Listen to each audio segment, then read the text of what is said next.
How's it going, guys? Wanted to do a review today on the new Logitech MX518 Legendary mouse. I managed to pick this mouse up pretty much right after it became available. Ordered it off of Amazon, and I wasn't going to do a review on it at first, but I've been enjoying it so much and using it over my Rival 310 actually, that I felt like I needed to do a review. I have no experience with the original MX518, so I feel like it'd be a pretty good unbiased review, having never used it before. So I figured it'd be worth it. First looks, the thing that attracted me to the mouse the most is kind of how it looked retro, even though, to be honest, I didn't get into gaming until 2015, so I never owned this mouse or any mouse like it. But I love the shape and the simplicity of it. The color is definitely what attracted me to the gradient from, you know, kind of silver to black here with the sparkles in it. I just thought it looked really cool. Felt like I had to give it a try. So first impressions, you know, it feels good. There are some things that I had to get used to, for sure. So like I said, just a little background on me. I'm coming from a Rival 310 that I've been using for quite a while. I love this mouse. In my opinion, it is by far one of the best gaming mouse ever made, especially for first-person shooters. And I don't want to get too sidetracked or off topic here, but just so y'all know where I'm coming from, this is what I've been using for a while now, and any mouse that I've tried since then, I've tried the Rival 710, the Rival 600, the G403, I've had Death Adders, Nagas. This mouse is always what feels the best to me, is what I always go back to.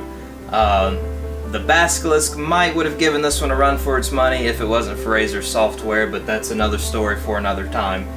So this mouse did take me a little bit of getting used to, because it is obviously a completely different shape from the Rival 310. However, it is something that I got used to very quickly. If I were to say the thing that has been the hardest to get used to is, even though in my opinion it looks fantastic, the gloss finish on it is completely different to me, especially coming from the Rival 310, which, if you haven't used it, is very, very matte. Now I will say that I have naturally dry hands. Once my hands get warmed up, they grip the mouse very, very well. I did have some issues at first because the Rival 310 sides are very, very sticky and very grippy, and it makes just, if you have to lift off, very, very easy, very controllable. I've never accidentally dropped the mouse or had it slip out of my hand when gaming or anything. I thought that was going to be an issue for this mouse, but as I got used to it, it has not been an issue. I know some people that are not used to the mouse, when it caught me off guard a little bit at first, have a problem with this line over on the side of it here. They say that they don't really know what to do with their ring finger. I did feel that same way when I first picked it up. However, I kind of fell into a natural grip to it that I'm not used to, but it feels good, where my pinky is just below that line and helps with gripping and helps with lift off whenever I need it. And my ring finger actually sets on or just beside the right click, and it's never affected my gaming or anything. The scroll wheel is also very different from what I'm used to. However, I do like it. It has very, I would almost describe it as like sharp ticks to it. Very different from what I'm used to, but I like it, and I've definitely enjoyed it.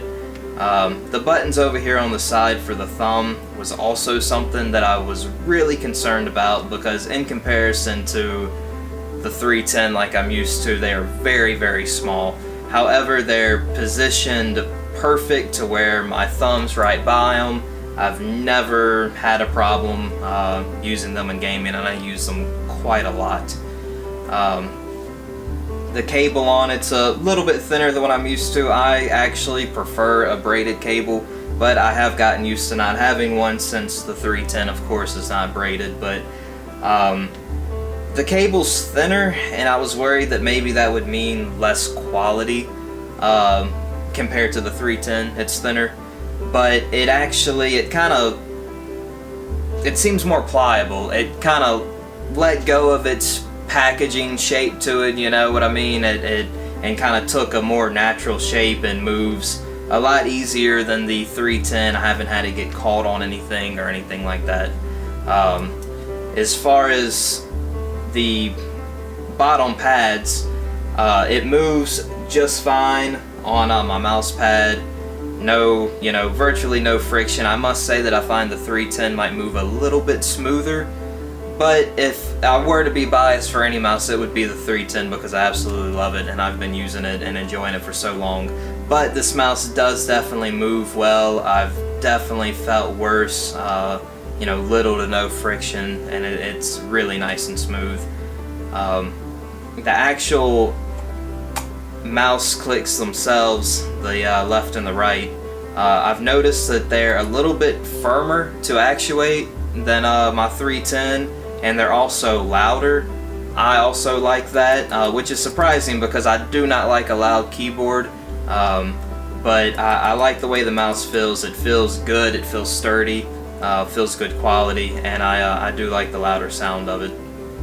The actual sensor itself is very, very accurate, no complaints. I mean, of course, I have not put as many hours in on this mouse as I have my 310, but I've definitely gamed with it a lot, and I've actually gotten to where whenever I first got it and I was just starting to get used to it, if I played around and didn't do very well, or I just started playing Destiny 2, I grab my 310, plug it in, and I'm like, oh, this doesn't feel right, because I've already gotten used to how the MX518 feels. It just has such a natural shape to it. Whenever I'm just kind of browsing and not gaming, I take more of a palm grip with it, which is very, very comfortable, and the 310 is actually too small for me to really have a palm. I've always been a fingertip with it. But whenever I'm gaming, it's not too big or not too heavy for me to do a fingertip grip, which I like because I feel like I can get a little bit more quicker motion out of it if I need to. But overall, I've been very pleased with it, no complaints.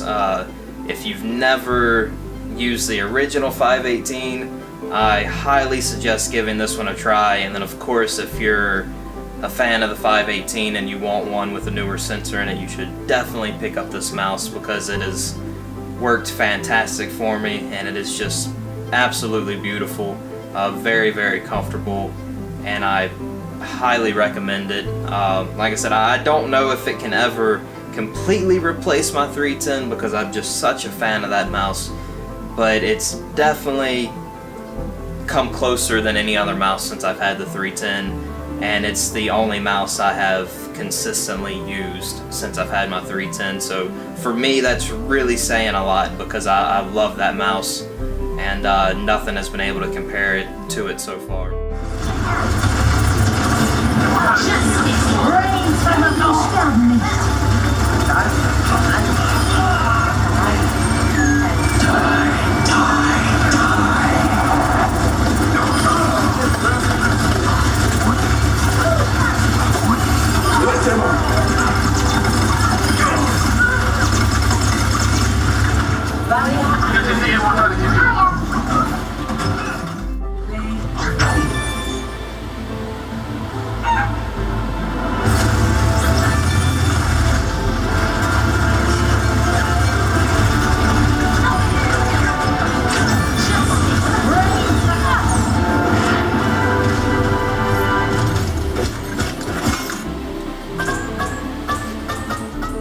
Thanks a lot for watching, everyone.